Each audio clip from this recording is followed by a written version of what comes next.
আসসালামু আলাইকুম ভিউয়ার্স, অতিরিক্ত গরমে নষ্ট হয়ে যাওয়া গরুর দুধ দিয়ে ছানা বের করে ছানা দিয়ে মিষ্টি তৈরি করে সেই মিষ্টির রেসিপি শেয়ার করব আপনাদের সাথে।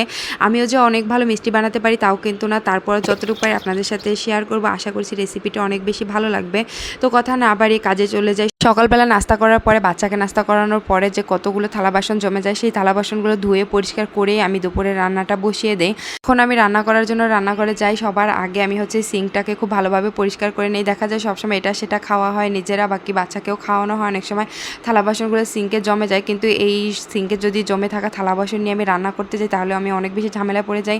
কারণ আমার রান্নাঘরটা এত বেশি ছোট, কি বলবো, সবসময় ধুয়ে সব কিছু পরিষ্কার করে রাখতে হয়। সব কিছু ছড়িয়ে ছিটে থাকলে কেমন রান্নাঘরটা আরও বেশি ছোট হয়ে যায়। আমার রান্নাঘরে আমি ছাড়া আর দ্বিতীয় আরেকজন ঢোকা যাবে না, এতটাই ছোট, কি বলবো। তো এর জন্য আমি সবসময় একটু গুছিয়ে রাখার চেষ্টা করি। রান্নাঘরটা যদি একটু গোছগাছ থাকে তাহলে মনও খুশি লাগে, আবার রান্না করতেও কিন্তু ভালো লাগে। রান্নাঘর গোছানো থাকলে অধিকাংশ কাজ আগানো থাকে, কীরকম জানি মনটা একদমই ফ্রেশ থাকে। তো এর জন্য যতটুকু সম্ভব হয় সবসময় আমি রান্নাঘরটাকে গুছিয়ে রাখার চেষ্টা করি।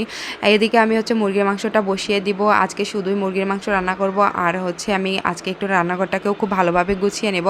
রান্না বসিয়ে দিয়েছি, এর ফাঁকে ফাঁকে কিন্তু অনেক কাজও করতেছি। থালা বাসনগুলোকে তো আগেই ধুয়ে নিয়েছি। এরপর আমি রান্নাঘরের কিছু কর্নার গুছিয়ে নেব। আর এদিকে কিন্তু মুরগির মাংসটা কষানো শেষ। মুরগির মাংসের মধ্যে আমি একটা টমেটো দিয়ে দিয়েছি আর একটা আলু দিয়েছি। আলু আর ছিল না, না আরও একটা দিতাম।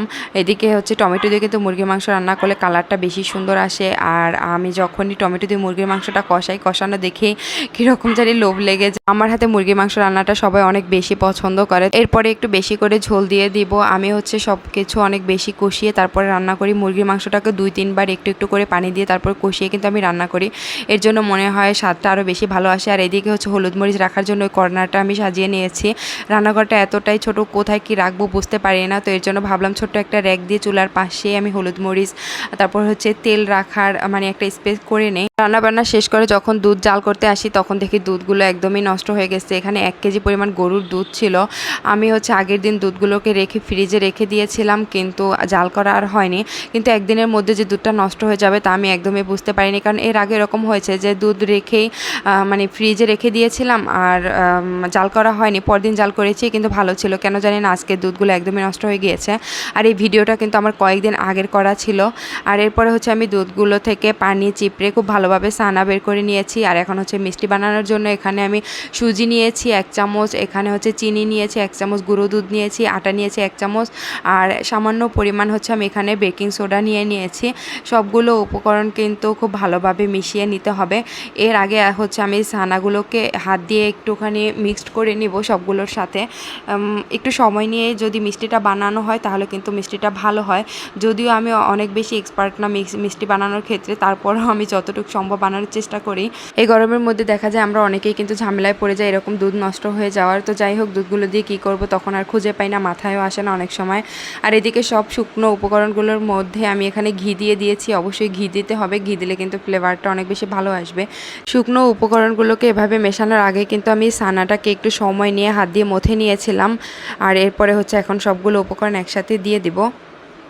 একটু টেকনিক খাটিয়ে সময় নিয়ে যদি মিষ্টিটা বানানো হয় তাহলে কিন্তু বেশি ভালো হবে। আর এরপর সবগুলো উপকরণ আমি একসাথে খুব ভালোভাবে মিক্সড করে নিব। আর এটা কিন্তু একটু সময় নিয়ে ধৈর্য সহকারেই বানাতে হবে। এরকম হাতের তালু দিয়ে আমি ডোলে ডোলে তারপরে ডোটাকে তৈরি করব। আর এই ডোটা একদম সফট একটা মসৃণ ডোতে পরিণত হতে কিন্তু অনেকটা সময় লেগে যাবে। একটু ধৈর্য সহকারেই কিন্তু বানাতে হবে। তো যাই হোক, আমি একটু সময় নিয়ে এরকম করে নিয়েছি। আর এরপরে দেখেন আমার খুব সুন্দর সফট একটা ডো হয়েছে। আর এই ডোটা দেখে কিন্তু বোঝা যাবে যে মিষ্টিটা কতটা ভালো হবে। যখন ডো থেকে একটু একটু করে নিয়ে মিষ্টির শেপ দেওয়া হবে তখনই কিন্তু বোঝা যাবে যে আসলে মিষ্টিগুলো হবে কি না। কারণ যখন এরকম মিষ্টিগুলো গোল গোল শেপে দেওয়া হবে তখন যদি ফেটে যায় তাহলে বুঝতে হবে মিষ্টিগুলো কিন্তু ভালো হবে না। আর এই তো দেখেন আমার মিষ্টিগুলো কিন্তু অনেক ভালো হয়েছে, একদমই ফেটে যায়নি। বাকি ডোটা অনেক বেশি সফট হয়েছিল। এটা একদমই পারফেক্ট হয়েছিল মিষ্টি বানানোর জন্য। এইভাবে করে সবগুলো ছানা দিয়ে আমি মিষ্টির শেপ দিয়ে নেব গোল গোল করে। আর এই তো এখানে আমার 21টার মতো মিষ্টি হয়েছিল। আমি একটু বড় বড় করেই শেপ দিয়েছি, আপনারা চাইলে কিন্তু আরও একটু ছোট ছোট করে দিতে পারেন। এরপরে আমি মিষ্টির শিরা করে নেব। এখানে আমি 1 কাপ পরিমাণ চিনি দিয়ে দিয়েছি। আর 1 কাপ চিনির সাথে আমি এখানে 3 কাপ পরিমাণ পানি দিয়ে দিব। যেহেতু আমার অল্প মিষ্টি তাই অল্প পরিমাণ শিরাও তৈরি করে নেব। আর পানি দেওয়ার পরে খুব ভালোভাবে ফুটাতে হবে চিনির শিরাটাকে। ফুটিয়ে আমি হচ্ছে 2-3 মিনিটের মতো এভাবে জাল করে নিব আর কি। যখন ফুটে আসবে তারপরেও যাতে শিরাটা একবারে ঘন হয়ে আসে, এরপরে আমি পাশে রেখে দিব আর হচ্ছে মিষ্টিগুলোকে ভেজে নিব।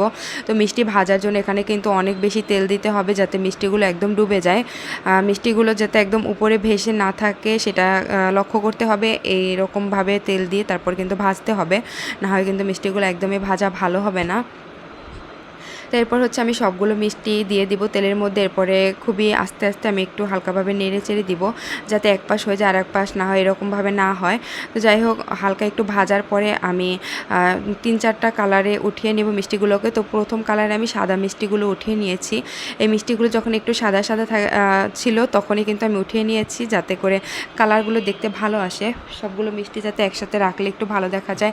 এরপরে যখন হালকা একটু ব্রাউন হয়ে আসছে এরপরে কিন্তু আমি আরও কয়েকটা মিষ্টি উঠিয়ে নিয়েছি, মানে 3-4টা কালারে ধাপে ধাপে আমি উঠিয়ে নিয়েছি।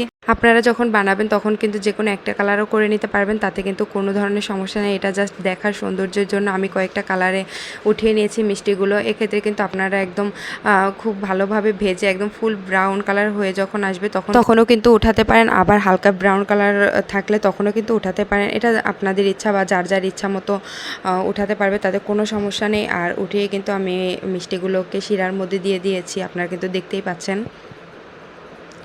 আর একদম যে শেষের কালারটা উঠিয়েছিলাম আমি, এই কালারটা আমার কাছে বেশি ভালো লেগেছে। একদম এই গোলাপ জামুনের মতো একটা কালার আসছে আর এটার জন্যই কিন্তু দেখতে বেশি ভালো লেগেছে।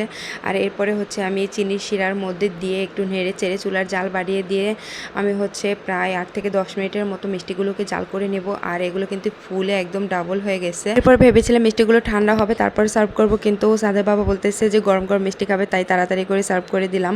আর এদিকে হচ্ছে একটা মিষ্টি একটু ভেঙে গিয়েছিল, এর জন্য মিষ্টি শিরাটা একটু গলা গলা ভাব হয়েছিল। আর মিষ্টিটা কিন্তু খেতে বেশ মজা হয়েছিল, সেটা তো আপনারা হয়তোবা দেখেই বুঝতে পারতেছেন। আর রান্নাবান্না শেষ করে সব কাজবাজ শেষ করে আমি একটু হাতে মেহেদি পরেছিলাম। মেহেদি পরাটা আমার অনেক বেশি শখের একটা কাজ, কিন্তু এখন আর সময় পাই না, সময়ের অভাবে পরা হয় না। বিয়ের আগে আমি সব সময় হাতে মেহেদি পরে থাকতাম। কেমন লাগলো আজকের ভিডিওটা? সবাই ভালো থাকবেন, সুস্থ থাকবেন, আল্লাহ হাফেজ।